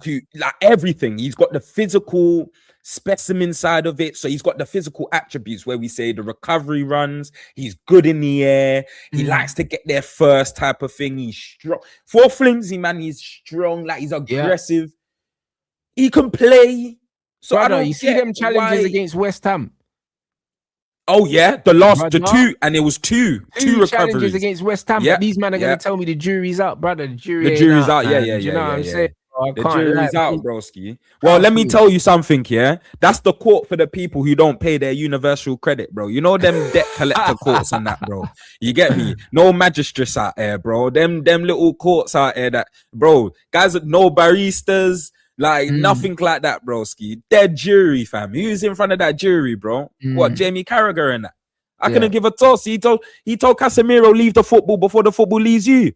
Like, the brother ain't got more own goals than goals. Yeah. Come on, broski.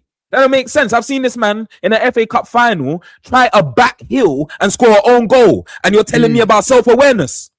He tried to back heel, bro. Come on. Like, if you man know your football, don't ever let Jamie Carragher think he can rinks anybody. He's the white Titus Bramble. Yeah, it's crazy.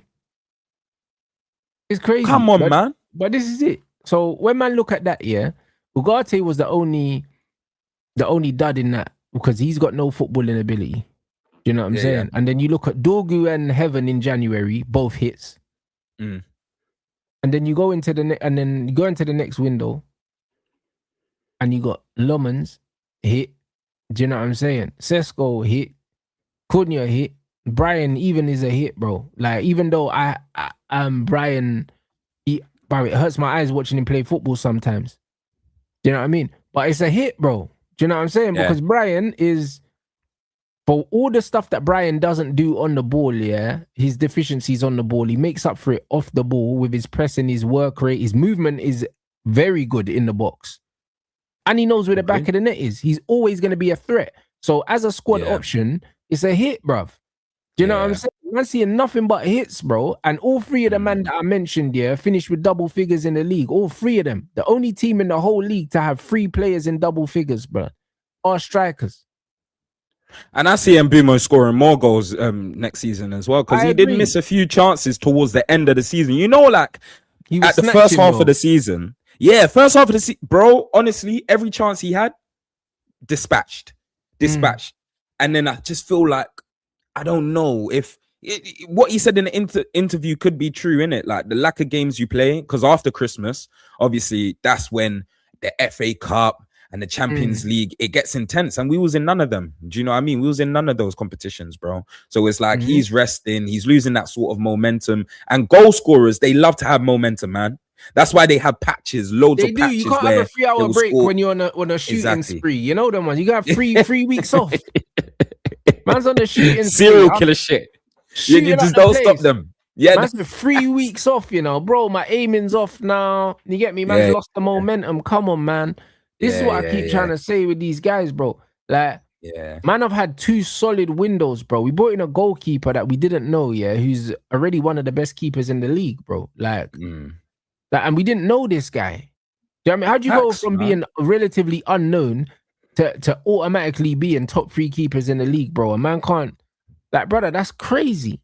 That's true, man. That's true. And bro, do you know what the funniest thing is? It's because he just does the basic well. Like, do you know what the funniest thing is? You flourish today in football if you just do the basics well. The game's gone so far left with pace and power. Like, if you can just control the ball and play the game, you understand the game, 9 times out of 10, you're gonna be in the title race, boy. That's the truth, blood. Do you know what I mean? But guys want you to, I don't know, bro. Man think football's just played with your calves and that. You get me, bro? That's it. Just, and with energy. When you look at their recruitment and then them bringing in Tielemans and Santos, 2 footballers, and pulling the plug on Edison, it tells you, the direction that they want to go in. Carrick has made it very clear that he wants ballers, innit? And they're bringing in profiles for this manager. That's what backing really looks like. Like, backing isn't just signing, man, because we agreed to sign, man, we're just going to sign, man, and you just have to firm it. No. They've gone and got, man, guys that can play the football that he wants to play. So clearly there's a strategy. Clearly there's an idea in place of the kind of players that man wants in the team. So if they're not rushing, that's good. Facts. Do you know what I'm saying? So it is. Look, they're saying, bro, that's what I'm saying. They're saying that, bro, they're not interested in selling Lewis Hall, bro. So unless Man United throw down like 80 mil or something, they're not getting him, bro. They was never going to be interested in selling a 21-year-old Geordie, blood, when they can get 75 million for a 29-year-old, bro. Do you understand? And 100 million for a 26-year-old. Why are they going to sell a 21-year-old, bro, who can hold his value next season or the season after? It don't make no sense. People don't understand how business works. He was never available. And we could potentially go in for someone like that next season because, again, like fullback, for me, like I hear what someone said in Mandem Talk. I don't know if it was you or someone else, but fullback for me is the least most important position. The only reason why I say that, though, is because that's the position where you can facilitate with anyone else the most. Agreed. Right? Like, it's as simple as that for me. And I've seen too many makeshift fullbacks, whether if they were a centre mid going into fullback, a winger going into fullback, or a centre half going into fullback. Every single position, big up yourself, Rhino. Yeah. But look at the job the Euros doing there in pre-season. Exactly. A man are going on like it's some rocket science position to fill, you know. Man. These men are smoking drugs. They're talking about Lewis Hall like he's Danny Alves, bro. Like, it's not that. The wickedest thing is, you see when man look at it, Danny Alves, man, don't even mention that name. That's my favorite right back of all time. The thing is, we've seen Pep last season had O'Reilly and Nunes as his fullbacks, 2 centre mids, 2 CMs, and they were 2 of the better fullbacks in the league, you know. Like, Nunes at right back has been, bro, like, second half of the season, he was incredible, blood. Every time I was watching City, I was like, I can't believe this is that dead midfielder that man used to watch. Brother, do you know why you mentioned a great point as well? Because Amad Diallo chopped him up last year at the Etihad. Absolutely repossessed his ankles, bro. Like, man was a bailiff in boots that day, Amad, bro. What he done to Nuno Mendes, and remember, Nuno Mendes didn't play fullback after that because of what Ahmad done to him. Pep said, I'm not having none of this, bro. No more of this. But then because they didn't get a right back, right? It was like, do you know what? He can facilitate there. And you're right, bro. He looked like one of the better fullbacks in the He looked very good league last season.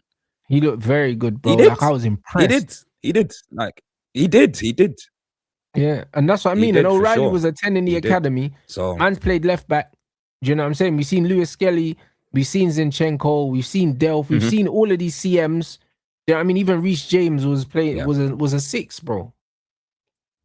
Fucking Trent was a midfielder as well. We've seen all of these midfielders turn fullbacks.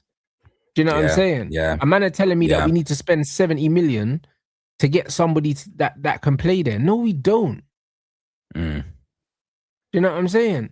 Like, you know why he's a sensational fullback? Because he's a good midfielder, bro. That's it. He's a good midfielder. He never played fullback in his life, bro. He was a 10. He was a 10. Go look at his under 21 England picture, bro. Man's wearing the number 10, bro. Like, he's a 10. He's a 10. But yeah, Rants, bro. When you're midfielder, a good midfielder, not even a great midfielder. You can get a good midfielder for 40 million, play him left, and he can do a job. That's the reality. That's why people are over sensationalizing that position. But the truth is, defending is a collective thing. You defend as a team, and you build up as a team. Yeah. So as long as you've got someone that's good on the ball, and is intelligent enough positionally, you don't need to go and slap down 70 million to get someone to play fullback, bro. Like, that's mental. Do you know how Facts, brother. Facts, brother. Like I said, if it was attack, a man was saying, yo, Elise is available. Brother, slap down 200 million. This is what I'm saying to you. That real superstars, though, bro. But these men are fantasizing them game about pie and mash, fam. The one man that you sign and all of a sudden you start dreaming of the title. That's what you go and brock up the bank for. It's no facts, though. Facts, man. You go and brock up the bank, gets mashed up for them kind of players. Do you know what I mean? That's why I said to them, man, I said, yo, if we sign Lewis Hall, do we win the league? Because the way you're talking about, man, it's that one signing is going to change man's whole trajectory. Yeah. Do you know what I'm saying? Yeah. Like, there's no fullback in the world that changes man's trajectory. But this is the thing. It's like we get linked to like good players, and it's like, yes, we have to get them. Like, we have to get them, bro. These men are just playing FIFA. That's the truth, innit? We get linked to good players, or people see like little shouts.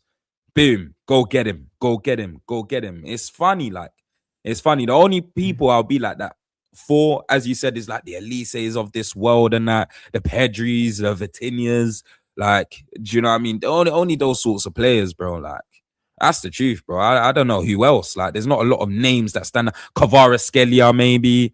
Like, yeah, but this is exactly why. Do you know what I mean? I'm not having man telling me, right, if we don't sign this player, then the window's been a failure, bro. Because then all you're saying is, if I don't get who I want, then I'm throwing my toys out the pram. Allow it. Do you get what I mean? That's what you're telling me. If we don't get who I want, that nothing can make you happy. That's the thing. And it's like, bro, with all due respect to all of us, because I'm putting myself in that, we're just fans, bro. Like, at the end of the day, them man don't care about 9 times out of 10 what we say, bro. They've got their own plan and their own blueprint at the end of the day, G. That is the truth. So just because X, Y, Z or this guy wants this player, bro, like, let's see if it's realistic first. Do you know what I mean? Like, let's see if it is even realistic first, man. Because even the Elliot Anderson, all of these links and that, we don't know how far we were with any sort of negotiations, approaching his agent or anything like that. If maybe we was having a conversation with Elliot Anderson and, like, honestly, I look at things objectively. I try my best to anyways. If we looked at Elliot Anderson, whether I like the player or not, and we was having conversations with him, the negotiations went well. Now the deal's close. Okay, he's even planning on moving. He's visited Carrollton, all of these things.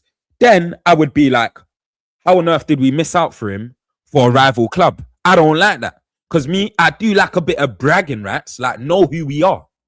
Do you get what I'm saying? But that's not the context. The context, he didn't even want to come to United. And he clearly said it in his interview, his first interview at City. He's like, bro, I come to City because they've been winning leagues in the last 10 years. I want to be here because it wins me trophies. Like, people think that it's going to guarantee them trophies, innit? Which is normal, bro. These men are human at the end of the day as well. He don't support United, fam. So we shouldn't be bending over backwards for that player anyways. Because for me, he doesn't change us significantly anyway. We had legs. Remember when we had legs galore of a double pivot of McFred? We had legs galore. Yeah, this is the point, bro. Just like Lowski said, how can you be rude and dead, bro? Like how can man have a baller like Anderson? Like, you're not pushing for a move. You're shit, bro. You know them. Like, you need to humble yourself. Do you get what I'm saying?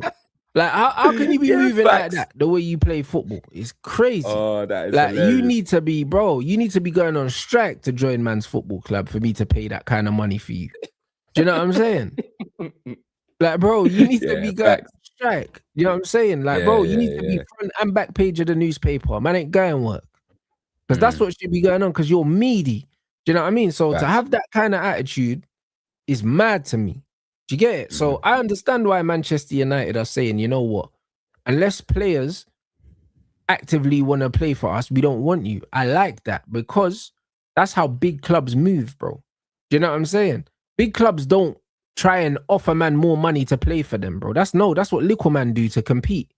You know them, man. Honestly, bro. That's what little man do. Real Madrid will tell a man, you know, we're not paying you as much as them, man, but we're Real Madrid, innit?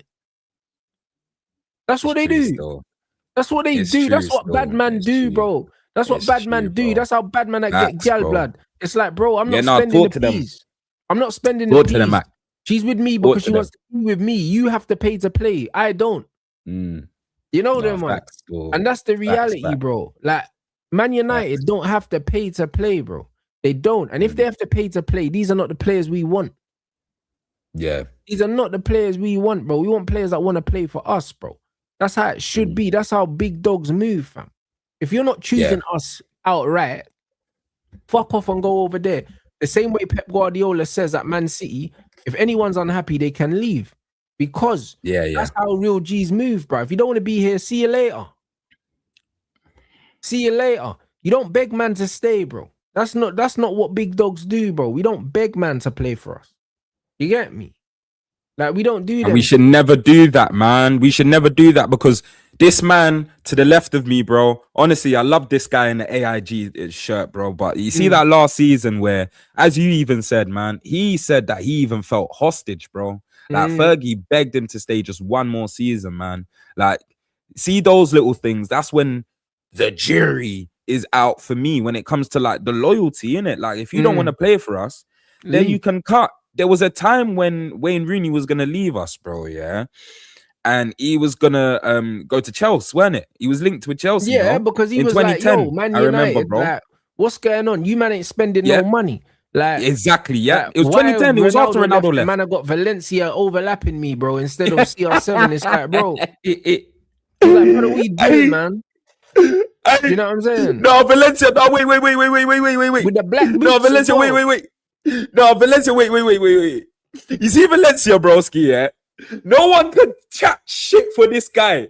This man, you see the back in the day Predators. Do you know how heavy them boots were, bro? This man made them look, you know, brother. He made them look like man. Just that one drop of the shoulder down the line every time, bro. Like, he was the best bro. simple player you'll ever see, bro. You see, hey, Valencia, he made me laugh. Honestly, I've never seen a man move that fast in Predators. Back in the day, Predators, well, like having ankle weights, rude boy. He made them look like them flipping, what's it called? Crocs on sports mode, rude boy. You get me? And you're right, it was the one drop of the shoulder. Only 2 players in the Prem used to do this. Copy and paste. Him and Aaron Lennon. They will size you up, one drop of the shoulder, to the right, dink it. And dink it. Or they just slap it into the box, bro. They don't even care. They just aggressively fling it into the box, bro. And someone will be there. Especially United, bro. We'll always have overloads in the box, man. Yeah, but they have 2-3 mans. So when you got Wazza saying, yo, well, go on, You know what I'm saying? You man letting Ronaldo go and you're not bringing in quality. Man threatened to leave, but you see Fergie was such a serial winner that he would do anything to keep his team together. You know them ones. He's like, nah, bro, because I need to win. That's what it was about. But it's one of them ones. That's why he wanted to leave. I understand it. But you see, Man United, we never beg players to come to join Man United. And we still don't need to beg players. We still don't need to beg them, bro. So I like the way these men they're acting like a big club, bro. When man are saying, oh, no, you just pay the money. No, because City don't just pay the money. They walked away from Cucurella, walked away from Rice, walked away from Maguire, walked away from Alexis. They walked away from bare players because they said, we're not paying that. Even Florian Wirtz, they said, we're not paying that. Do you get what I'm saying? So that's what a big club does. If you want to pay, if you want to play for us, then you come out and say you want to play for us, and then we can negotiate a better deal. Exactly. Make negotiations easier. Exactly. Yeah, of course. When you flat out say, I only want to play for City or I only want to play for Man United. When you're just like, yeah, cool, I'm open to going wherever. Cool, go there. Yep. Facts. Man don't want to be an option. You get me? Man want to be the only option, bro. Yeah. You get me? Facts. And that's the difference. Yeah. So this is how we need to be moving. This is how we are moving. And everyone that's joining the club, they're joining with the right attitude. Yeah. They're joining like they want to be here. We're not signing mercenaries that are just here for the money. Exactly. Big facts, bro. You know what I'm saying? So big facts, bro. We're moving in the right direction. But that's all we can, brother, that's all we can ask for, bro. At the end of the day, because we're moving in the right direction, and man are talking about Lewis Hall or whatever, what man need to realize is that, bro, because we're moving in the right direction, whoever steps in, they're moving in that direction with us. Yeah. You get me? That's it, because our trajectory is up, bro. Like, we've kicked on, like, we've even picked up where we left off from last season in terms of the football we're trying to play. That's just what it, Chelsea is. Who Chavaria, brother, man, I don't care about that. You know what I mean? Aye, but apparently they're winning. They're winning the market, bro. Chelsea are winning the market, bro. Man probably signed some Spanish 15-year-old for like 25 million euros, blood. What the fuck? They ain't no bomber, man. Bomber nothing. Bomber fart. I bomber fart that, man. I'm not in that, man. Whoopsie. Yeah, what the fuck's that, man? I mean, that man don't give a fuck. Pep Chavaria, bro. Like 28. Brother, who gives a fuck how old he is, man? That sounds like a type of cheese, rude boy. Pep Brother, Chavaria. Listen, it's one of them ones where, bro, man's coming into the league, like, man's gonna get packed in anyway. You know them ones there. I heard their preseason ain't even going that well, bruv. But the game is the game, innit? Alonso will get it right eventually, but it could be a bumpy ride for these men at the start, bro. You know what I'm saying? So Exactly. We're gonna see people. Man. You get me? But yo, people, run up these lights, bro. We still ain't hit the 500. You man are taking the piss. You know what you lot doing? Come on, man. Make sure you pay rent is dues. As well, blood. What you got coming up that these lot need to look out for, my bro? Oh, guys, man, finally, man, we've made it, man. Mama, I made it. Come on, man, we've made it, bro. Obviously, I've got the new setup now, as you guys can see. The aesthetics have come true. We are dropping consistent YouTube videos now. I have just uploaded a video on my YouTube, so head to the TEKZINHO live right now. Well, straight after this anyways, guys. And then just check the video. Obviously, it's my thoughts on the current transfer window and are Manchester United moving in the right direction. So it's a quick 40-minute video or whatever. And then just watch the space, man. Then watch the space. Obviously, Rants will be coming on the show as well when he can. We're gonna try and do something probably as soon as or whatever. And then another thing, massive interview coming up. My first interview with a professional footballer. So you'll see that as well. Watch this space, guys. And that's about it, man. Make sure you run up the likes. I'm hearing there's over 1K in here, man. Just make sure you pay your dues. Just smash the likes, bro. It's easy to do. It's easy to do. It takes you 10 seconds, man.